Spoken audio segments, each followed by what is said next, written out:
Assalamualaikum warahmatullahi wabarakatuh. Salam FG. Halo adik-adik, berjumpa lagi bersama Kak Farhan di channel Fantastic Genius, channel yang membahas materi pelajaran matematika, fisika, dan kimia tingkat SMA. Untuk pertemuan kali ini, kakak akan membahas materi pelajaran fisika, yaitu tentang pengukuran. Nanti kakak akan membahas pengukuran, notasi ilmiah, dan angka penting.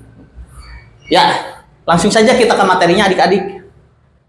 Pengukuran itu definisinya adalah kegiatan untuk menentukan nilai suatu besaran. Ya, adik-adik sering mendengar istilah pengukuran atau mengukur, yaitu mengukur panjang suatu benda, mengukur berat badan, mengukur tinggi gedung, mengukur suhu suatu benda. Nah, yang adik-adik lakukan itu bagaimana caranya mengukur? Yaitu menggunakan alat ukur. Tentu, kalau adik-adik mau mengukur panjang buku, adik-adik gunakan penggaris. Kalau adik-adik mau mengukur suhu badan, adik-adik menggunakan termometer. Nah, di sini kakak sudah menuliskan besaran pokok, ya, 7 besaran pokok dengan alat ukur yang biasa digunakan untuk mengukur besaran-besaran ini. Yang pertama di sini ada panjang. Panjang itu alat ukurnya ada meteran, penggaris, jangka sorong, mikrometer, skrup, dan banyak lagi ya. Ini kakak hanya menuliskan sebagian. Massa itu mengukurnya dengan neraca atau timbangan, ya. Waktu itu menggunakan stopwatch atau jam dinding, suhu menggunakan termometer, kuat arus menggunakan ampermeter, jumlah zat ini belum ditemukan menggunakan apa, ya. Jadi jumlah zat itu mengukurnya masih secara metode kimia, yaitu dengan konsep molar, nanti dipelajari di pelajaran kimia. Belum ada alatnya kalau untuk mengukur jumlah zat. Intensitas cahaya itu dengan luxmeter. Nah, di setiap alat ukur itu ada istilah ketelitian dan ketidakpastian. Ketelitian adalah satuan terkecil yang dapat diukur oleh suatu alat ukur. Ya, jadi setiap alat ukur ketelitiannya beda-beda, ya. Meteran, penggaris, jangka sorong, dan mikrometer, skrup ketelitiannya beda-beda. Karena itu fungsi mereka pun berbeda. Walaupun meteran, penggaris, jangka sorong, dan mikrometer, skrup sama-sama digunakan untuk mengukur panjang suatu benda, tapi fungsinya berbeda gitu. Kalau kita mengukur panjang buku, ya kita sering gunakan penggaris, ya. Kalau kita mau mengukur panjang lantai atau tinggi tembok, kita biasa gunakan meteran. Nah, kalau jangka sorong dan mikrometer, skrup ini biasa digunakan untuk mengukur alat-alat otomotif atau alat-alat mesin-mesin industri gitu, ya. Karena jangka sorong dan mikrometer, skrup ini ketelitiannya sangat tinggi, ya. Nah, maksudnya apa sih ketelitian yang sangat tinggi itu? Ya, tadi definisi ketelitian itu satuan terkecil yang bisa diukur oleh suatu alat ukur, ya. Nah, untuk penggaris, satuan terkecilnya atau ketelitiannya itu 1 mm. Perbedaan 1 mm bisa dideteksi oleh penggaris. Misal, ada 2 benda diukur panjangnya oleh penggaris. Benda A panjangnya 5 cm lebih 6 mm. Benda B panjangnya 5 cm lebih 7 mm. Nah, itu masih bisa terdeteksi oleh penggaris. Beda 1 mm begitu, ya. Tapi kalau sudah bedanya 0,1 mm, ya, itu sudah tidak bisa terdeteksi oleh penggaris. Ya, 0,1 mm berarti lebih kecil lagi, ya, dari 1 mm. Jadi 1 mm dibagi 10 bagian. Nah, itu 0,1 mm. Bisa adik-adik bayangkan sekecil apa. Ya, adik-adik bisa lihat ke penggaris 1 mm itu sudah sangat kecil, apalagi 0,1. Jadi kalau ada benda A panjangnya 5, misalkan benda A panjangnya 5,2 mm, benda B panjangnya 5,3 mm, diukur oleh penggaris, kita bisa tahu, ya, kita nggak akan bisa tahu kalau ini ada perbedaan 0,1 mm.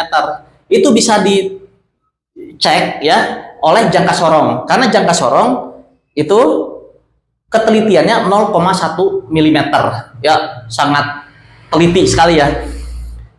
Kemudian ada lagi mikrometer, skrup. Itu ketelitiannya lebih tinggi lagi dia, ya.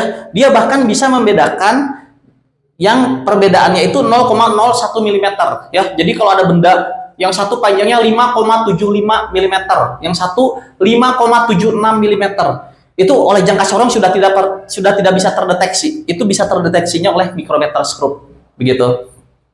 Nah, terus di sini ada ketidakpastian. Ketidakpastian itu besarnya setengah kali ketelitian. Jadi setiap kita mengukur pasti ada ya nilai kurang lebihnya lah gitu, kurang lebihnya. Jadi nggak mungkin pasti hasilnya segitu. Ketidakpastian nilainya setengah kali ketelitian. Nah, apakah kita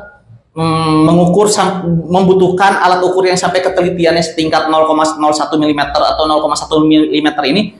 Tergantung kita mengukur apa. Kalau hanya mengukur panjang lantai, itu nggak masalah ya, beda 1 mm gitu.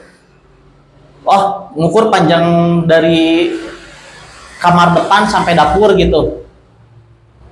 Harusnya panjangnya sekitar 5 meter lebih 75 cm lebih 6 mm. Ternyata ada kesalahan, kita malah lebihnya bukan berapa tadi 6 mm, malah lebih 5 mm gitu, cuman beda 1 mm. Itu nggak masalah mengukur panjang lantai. Tapi kalau yang kita ukur adalah alat seperti alat-alat otomotif, seperti baut begitu ya. Pokoknya alat-alat otomotif yang apabila itu beda 1 mm aja bisa dampaknya serius pada fungsi kerja alat itu tidak bisa kita ukur dengan penggaris. Kita perlu alat yang lebih canggih, yaitu jangka sorong atau micrometer screw. Ya, misalkan ban motor begitu, atau ketebalan velg motor. Nah, itu kalau misalkan ada perbedaan 1 mm aja itu bisa bahaya untuk keseimbangan motor itu saat melaju. Nah, maka dari itu mengukur alat-alat otomotif seperti itu biasanya akan digunakan jangka sorong dan micrometer screw karena ketelitiannya lebih tinggi.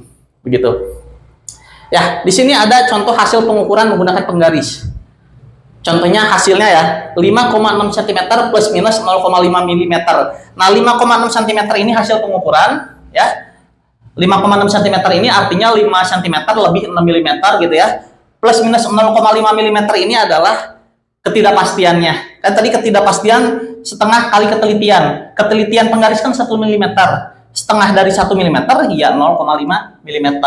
Jadi dalam pengukuran fisika itu biasakan kita menuliskan ketidakpastiannya dengan tanda plus minus ya, atau kurang lebih. Seperti itu adik-adik. Nah, kalau massa itu neraca ya, atau timbangan. Nah, timbangan ini juga ada berbagai jenis. Ada timbangan badan, ada timbangan beras, ada timbangan warung, ada timbangan emas. Ya, ketelitiannya beda-beda ya. Timbangan beras dengan timbangan emas jelas berbeda ketelitiannya. Kenapa? Kalau beli beras gitu ya, ternyata kita beli beras 5 kg gitu. Ternyata ada perbedaan 1 atau 2 gram gitu. Itu nggak ngaruh ya. Kita juga nggak akan protes. Bu, ini berasnya kurang 1 gram gitu. Karena nggak ngaruh 1 gram beras gimana sih gitu ya. Tapi kalau emas, kita beli emas misalkan 100 gram gitu. Ternyata ada perbedaan, kita malah menerima 99 gram. Ya kita bisa protes, marah-marah. Kenapa? Karena harga 1 gram emas itu mahal ya adik-adik, bisa ratus ribuan atau malah sekarang udah sampai 1 juta lebih. Ya, jadi timbangan emas dan timbangan beras ketelitiannya beda. Ya, kalau timbangan beras perbedaan 1 gram nggak akan terdeteksi lah ya. Tapi kalau timbangan emas bahkan perbedaan 0,01 gram ya, perbedaan 0,01 gram oleh timbangan emas itu bisa terdeteksi. Karena ya harga emas yang mahal tadi per gramnya, tidak seperti harga beras. Oke, kemudian ada waktu stopwatch ya. Biasanya kita mengukur waktu dengan stopwatch atau jam dinding. Itu suhu termometer. Nah, termometer terbagi dua, ada yang termometer yang cairannya itu dari alkohol, ada juga yang dari air raksa. Di sini ada kekurangan dan kelebihan masing-masing ya. Air raksa lebih berkualitas tapi harganya lebih mahal gitu. Kalau kuat arus ya, itu untuk mengukur misalkan di suatu benda ini ada arus listriknya enggak sih? Itu ada namanya ampere meter ya. Misalkan biasanya ini yang dipunyainya oleh tukang listrik ya. Dia pengen tahu, oh ini ada listriknya enggak sih di colokan ini, atau di stop kontak ini ada listriknya enggak sih? Di saklar ini ada listriknya enggak sih? Ya itu bisa dicek dengan ampere meter. Kemudian intensitas cahaya itu lux meter, itu untuk mengukur ya intensitas cahaya. Ya untuk lux meter ini mungkin adik-adik jarang sekali dengar ya, karena memang jarang digunakan oleh orang umum. Yang bakal sering itu yang ini ya. Begitu. Oke. Begitu tentang besaran dan alat ukur, ketelitian, ketidakpastian, dan penulisan hasil pengukuran. Ya, adik-adik, sekarang kita ke notasi ilmiah dan angka penting. Ya, jadi apa itu notasi ilmiah? Notasi ilmiah ini adalah bentuk penulisan ya seperti ini, perkalian eksponen dari 10 ya. Ini digunakan untuk menyingkat ya penulisan ya bilangan yang sangat besar gitu. Jadi dalam pengukuran kita seringkali menemukan hasil pengukuran yang sangat besar atau yang sangat kecil. Contoh mengukur jarak dari bumi ke matahari atau mengukur jari-jari planet Jupiter atau mengukur jarak galaksi Bima Sakti ke galaksi Andromeda. Nah, itu kan besar banget ya, bisa sampai jutaan, miliaran, bahkan triliunan hasilnya gitu. Nah, untuk penulisannya kalau besar banget gitu, kita tulis menggunakan notasi ilmiah agar mudah ya. Kayak misalkan di sini ada 650 juta gitu ya. 650 juta kalau kita ubah ke notasi ilmiah itu 6,5 kali 10 pangkat 8. Nah, ini gimana caranya? Ya, dari sini adik-adik udah cukup jelas. 6,5 ini dari sini 65 ya. Jadi di depan koma ini harus ada satu angka ya, di depan koma harus ada satu angka bukan 0. Jadi 6,5, jangan 0,65 itu salah ya, atau 65 aja gitu, 65 juga salah, harus di depan koma ya, ini nih harus ada satu angka. Nah, ini ada 6 ya, 6,5 kemudian kali 10 ya, udah pasti kali 10. Pangkatnya kenapa pangkat 8? Jadi gini, untuk menentukan ini pangkat berapa sih, kita hitung aja ini dari sini sampai ini kan 6,5 itu sampai sini ya, kita hitung ya dari belakang 1, 2, 3, 4, 5, 6, 7, 8 begitu. Jadi 6,5 kali 10 pangkat 8 ya. Kemudian ini 0,000125 begitu. Setelah diubah ke notasi ilmiah, hasilnya adalah 1,25 kali 10 pangkat negatif 6. Nah, 1,25-nya mengikuti aturan tadi, di depan koma harus satu angka. Ini kan 125 ya. Di depan koma harus satu angka bukan 0. Berarti ya 1,25 gitu. Jangan 0,125, jangan juga 12,5, apalagi 125. Jangan, di depan koma harus ada satu angka aja ya, yang bukan 0. Nah, begini. Terus pangkatnya, kenapa pangkat negatif 6? Nah, karena kita hitung dari sini sampai sini ya, dari koma ini sampai sini berapa? 1, 2, 3, 4, 5, 6. Nah, karena bergeser 6 kali, nah kalau ini kan bergesernya ke kanan ya, kalau bergeser ke kanan gitu jadinya negatif 6. Kalau yang tadi kan bergeser dari sini ke sini, ke kiri gitu, itu positif 8. Jadi untuk mudah mengingat, kalau bergeser ke kiri itu pangkatnya positif, kalau bergeser ke kanan itu pangkatnya negatif. Atau bisa juga kalau bilangannya itu bilangan besar yang bukan desimal, pasti pangkat positif. Tapi kalau bilangannya desimal 0,0000 gitu, itu pasti pangkat negatif. Ini sangat mudah nih notasi ilmiah. Nah, selanjutnya di sini kebalikannya. Kebalikannya dari notasi ilmiah ke bentuk bilangan ke bentuk bilangan normal ya. Ini dari notasi ilmiah. Nah, ada 3,12 kali 10 pangkat 7. Itu kalau kita diubah ke bentuk normal, ini gampangnya gini. Ini kan berarti kebalikannya. Kalau kali 10 pangkat 7 berarti geser ke kanan 7 kali. Koma di sini geser ke kanan 7 kali. Atau bisa juga begini aja. 312 ya. 312 ini kan 10 pangkat 7, 10 nolnya ada 7 tuh, 2, 3, 4, 5, 6, 7 ya, 312 terus kasih nolnya 7 karena ini 10 pangkat 7. Terus di belakang koma ini kan ada 2 angka nih ya, di belakang koma ada 2 angka, berarti kasih koma di sini ya, di belakang koma ada 2 angka, kasih koma di sini. Nah, 0 di belakang koma ini kita hapus. Nah, inilah hasilnya ya. Jadi hasilnya 31.200.000. Jadi kali 10 pangkat 7, kasih nolnya 7, terus di belakang koma ada berapa angka nih? Oh, ada 2 angka, berarti di belakang koma 2 angka, terus coret nolnya.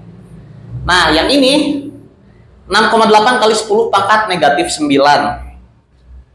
Berarti kalau kayak gini, kita 6,8 kali 10 pangkat negatif 9, ini kita tulis 68. Ya, ini kan 6,8 ya. Tulis saja angkanya 68, terus dikasih 0, tuh 2, 3, 4, 5, 6, 7, 8, 9. Kasih 0 sebanyak 9, karena ini kan pangkatnya negatif 9. Tuh 2, 3, 4, 5, 6, 7, 8, 9 begitu. Terus di sininya kasih koma. Nah, ini hasilnya. Ya, jadi tulis angkanya, terus karena ini pangkat negatif 9, kasih 0 sebanyak 9, terus kasih koma. Ya, itu kebalikan dari yang mengubah. Ini mengubah bentuk normal ke notasi ilmiah, ini mengubah notasi ilmiah ke bentuk normal. Mudah ya adik-adik? Selanjutnya adalah angka penting. Jadi dalam pengukuran itu kita akan mendengar istilah angka penting. Ada angka penting, berarti ada angka yang tidak penting, betul. Jadi angka penting itu apa sih? Untuk aturan angka penting itu ya satu, semua angka bukan 0 itu angka penting ya. Semua angka bukan 0 itu angka penting. Terus kalau angka 0 penting nggak? Angka 0 itu ada dua kondisi, ada yang penting, ada yang nggak penting.